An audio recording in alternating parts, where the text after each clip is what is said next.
दोस्तों नमस्कार, हमारे चैनल में आपका स्वागत है। अगर आप भी रामायण की अनसुनी और भावुक कहानियाँ सुनना पसंद करते हैं तो वीडियो को लाइक करें और चैनल को सब्सक्राइब जरूर करें। लंका में युद्ध की तैयारी हो चुकी थी। चारों तरफ भय और चिंता का माहौल था। वानर सेना लंका के द्वार तक पहुंच चुकी थी। एक एक करके रावण के बड़ी बड़ी योद्धा मारे जा चुके थे।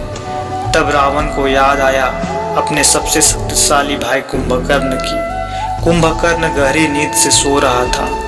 उसे जगाने के लिए पूरी लंका में ढोल नगाड़े बजाए गए। हजारों सैनिकों ने मिलकर उसे जगाने की कोशिश की।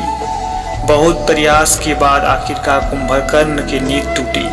जब कुंभकर्ण जगा तो उसने देखा कि पूरा लंका चिंतित है। उसने रावण से पूछा, भाई रावण, मुझे इतनी जल्दी क्यों जगाया गया? क्या कोई बड़ी विपत्ति आ गई है? तब रावण ने सारी बात बताई कि उसने माता सीता का हरण कर लिया है और अब भगवान राम अपनी सेना के साथ लंका पर आक्रमण कर चुके हैं। यह सुनते ही कुंभकर्ण कुछ देर तक शांत रहा। फिर उसने गंभीर आवाज में कहा, भाई रावण, आपने बहुत बड़ा अन्याय किया है।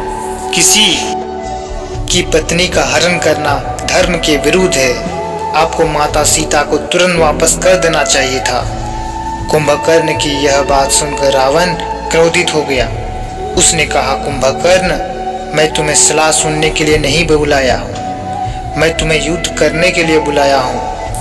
तब कुंभकर्ण ने गहरी सांस ली और बोला, भाई, मैं जानता हूँ कि आपने गलत किया है, लेकिन आप मेरे बड़े भाई हैं और संकट में हैं, इसलिए मैं आपका साथ नहीं छोड़ सकता। मैं युद्ध जरूर करूंगा। यह कहते हुए कुंभकर्ण की आंखों में एक अजीब सा भाव था। उसे पता था कि यह युद्ध उसके जीवन का आखिरी युद्ध हो सकता है। जब कुंभकर्ण युद्ध के लिए तैयार होकर जाने लगा, तब उसने रावण की और देखा और बहुत ही भावुक शब्द कहे, भाई रावण, आज मैं रणभूमि में जा रहा हूँ। शायद मैं वापस ना आऊँ, लेकिन आज मैं भी आपको आखिरी बात समझाना चाहता हूँ। अगर आप अभी भी माता सीता को लौटा दे तो यह विनाश रुक सकता है। रावण ने फिर भी उसकी बात नहीं मानी। तब कुंभकर्ण ने मुस्कुराकर कहा, ठीक है भाई, अब जो होना है वह होगा। मैं युद्ध में जाऊंगा और पूरी शक्ति से लड़ूंगा, लेकिन याद रखना, यह युद्ध केवल ताकत का नहीं, धर्म और अधर्म का है। इतना कहकर कुंभकर्ण युद्ध के लिए निकल पड़ा। जब वह रणभूमि में पहुंचा तो वानर सेना उसे देखकर कांप उठी। उसका विशाल शरीर और उसकी गर्जना देखकर सब भयभीत हो गए। कुंभकर्ण ने अपनी शक्ति से हजारों वानरों को परास्त कर दिया, लेकिन जब उसका सामना भगवान राम से हुआ तब कुंभकर्ण समझ गया कि आज उसका अंत निश्चित है। फिर भी उसने वीरता से युद्ध किया। अंत में भगवान राम के बाण से कुंभकर्ण भूमि पर गिर पड़ा।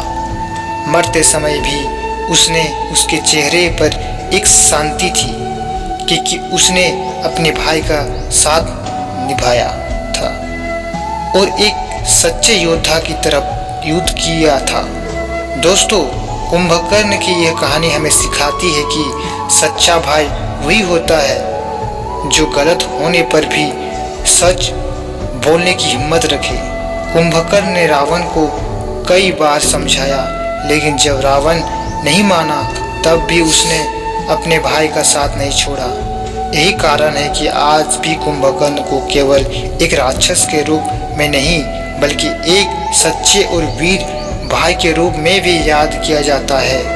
अगर आपको यह कहानी अच्छी लगी हो तो वीडियो को लाइक करें, शेयर करें और चैनल को सब्सक्राइब जरूर करें। जय श्री राम।